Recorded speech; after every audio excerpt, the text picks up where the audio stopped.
Hey guys, Jade Alpine Companies on another epoxy injection project. Alpine Companies has been here in Denver doing these projects for over 60 years. One of the most important things with epoxy injection is you make sure you want to get it pressurized between each port. And your epoxy actually comes up and comes out of this port before you come up to that port. So like here you can see these air bubbles. They're moving nice and slow.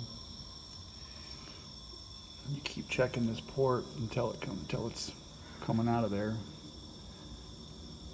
Once it's coming out of this port, you can leapfrog up from your bottom port up to your next port, and that's how you want to keep going. Sometimes it can take a few minutes for it to get up to that next port. Sometimes it can take a half an hour. It just depends on the product, the thickness of the crack, quite a few variables. It's Jade Alpine. Give me a call for epoxy injection. I'll see you guys on the next video.